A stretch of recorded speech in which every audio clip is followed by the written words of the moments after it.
तो कैसे आप सभी। मैं प्रीति आप सभी का स्वागत करती हूँ आपके अपने YouTube चैनल स्टडी पॉइंट पे। दोस्तों उम्मीद करती होंगी कि आप अपना और अपनी फैमिली का अच्छे से ध्यान रखते होंगे और आई होप कि आप सभी के एग्ज़ाम बहुत ही अच्छे जा रहे होंगे। आपकी मेहनत सफलता जरूर लाएगी क्योंकि जो मेहनत करता है वो सफल जरूर होता है। तो आप एग्ज़ाम दे रहे होगे, अच्छे से दीजिएगा। बहुत सारे बच्चे जो होते हैं ना, पहले लॉन्ग क्वेश्चन को चूज़ करते हैं, उसके बाद वो जो मल्टीपल चॉइस क्वेश्चन होते हैं यानी बहु विकल्प उसको छोड़ देते हैं और लास्ट में भी वो भूल जाते हैं। तो आप ऐसी गलती ना कीजिएगा। आपको जो आ रहा है वो करते जाइएगा और टाइम के अनुसार अपने आप से एक बार क्वेश्चन पेपर और आंसर सेट मिला लीजिएगा कि आपने कोई क्वेश्चन को ड्रॉप तो नहीं किया है। किसी क्वेश्चन को ड्रॉप मत कीजिएगा, चाहे वो आपको आ रहा चाहे ना आए, लिखना आपको है। तो आज के इस वीडियो में हम जानेंगे कुछ बेसिक बातें हैं कि जिनको जो चीज़ पता नहीं होगी वो जान जाएगी। डीएनए क्या होता है, आरएनए क्या होता है, जीन्स क्या होते हैं, क्रोमोसोम्स क्या होते हैं और भी बहुत सारी चीज़ें। तो चलिए इस वीडियो को करते हैं स्टार्ट। अगर ये वीडियो अच्छी लगे तो अपने दोस्त के साथ शेयर कीजिएगा। चलिए करते हैं वीडियो को स्टार्ट। तो सबसे पहले हम बात करते हैं क्रोमोसोम्स यानी कि गुणसूत्रों के बारे में। क्रोमोसोम्स क्या होते हैं?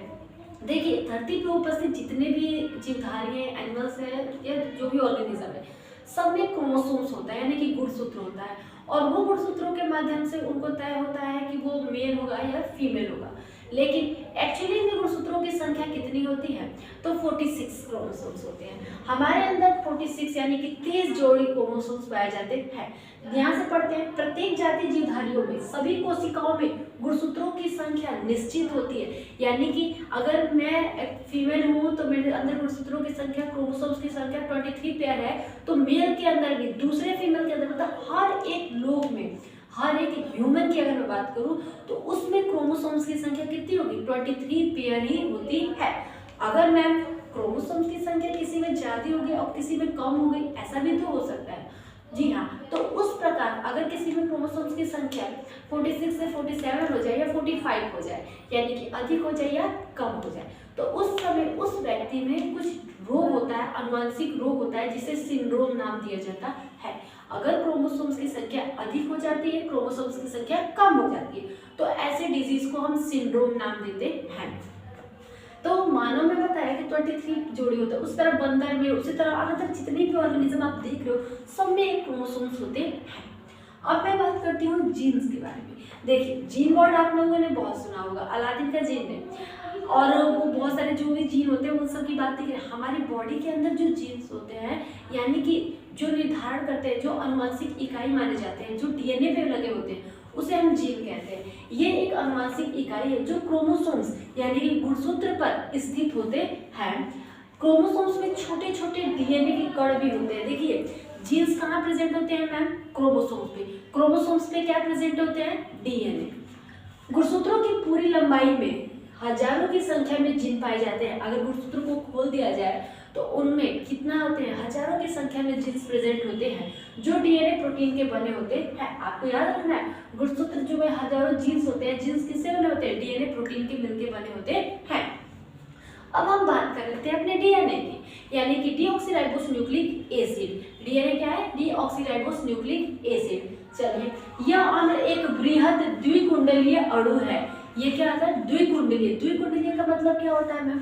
इस प्रकार देखिए, इस तरह स्ट्रक्चर होता है हमारे डीएनए का। अगर आप सॉरी इस तरह नहीं, कुछ इस तरह डीएनए का स्ट्रक्चर कुछ इस प्रकार से। द्विकुंडलीय मतलब दो बार इसको जो होते हैं क्रॉस किए होते हैं, दो है ना, दो बार दिख रहे हैं, तो उसे द्विकुंडलीय कहते हैं। जो दो समानांतर बहुन्यूक्लियोटाइड यानी कि पॉलीन्यूक्लियोटाइड से बने होते हैं।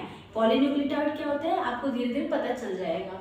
ठीक है, प्रत्येक श्रृंखला में, यानी कि ये जो प्रत्येक श्रृंखला कुछ इस प्रकार से जो दिख रही है, एक श्रृंखला में शर्करा, फॉस्फेट और नाइट्रोजनी क्षार होते हैं। अब आपसे क्वेश्चन बनता है, डीएनए किन चीजों से मिलकर बना होता है? तो किन चीजों से? शर्करा, फॉस्फेट और नाइट्रोजनी क्षार, तीन चीजों से मिलकर बना होता है क्या? डीएनए। नाइट्रोजनी क्षार क्या होते हैं? नाइट्रोजनी क्षार दो प्रकार के होते हैं। एक होता है प्यूरिन होता है, एक होता है पिरिमिडीन होता है। प्यूरिन के अंदर एडेनोसिन ग्वानिन आता है और पिरिमिडीन के अंदर थायमिन और साइटोसिन आता है। आपको याद रखना पड़ेगा, प्यूरिन में एजी आते हैं और पिरिमिडीन में टीसी आते हैं। ठीक है, डीएनए की अधिकांश मात्रा केंद्रक में होती है। डीएनए कहाँ पे ज्यादातर पाया जाता है? केंद्रक में पाया जाता है, न्यूक्लियस में पाया जाता है।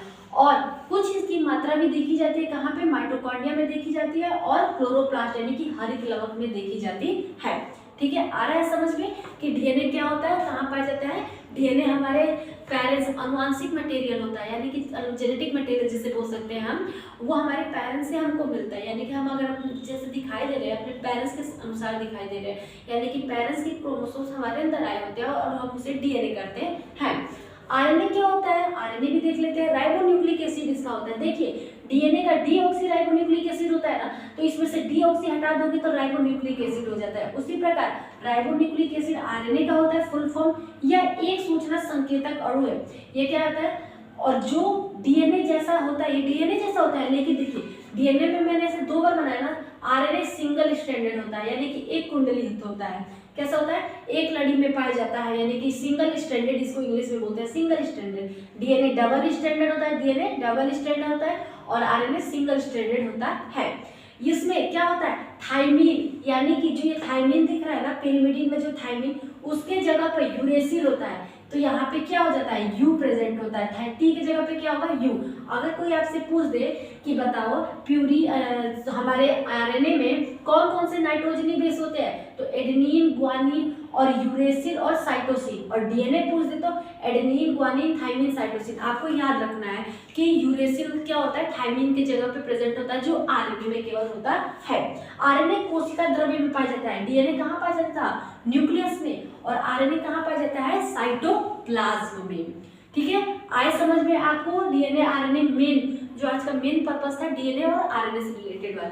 ठीक है, आई होप कि आपको ये वीडियो पसंद आई होगी और अपने फ्रेंड के साथ आप जरूर शेयर कीजिएगा। मिलते हैं अपनी ऐसी प्यारी से एक नेक्स्ट वीडियो के साथ, तब तक के लिए बाय बाय, टाटा।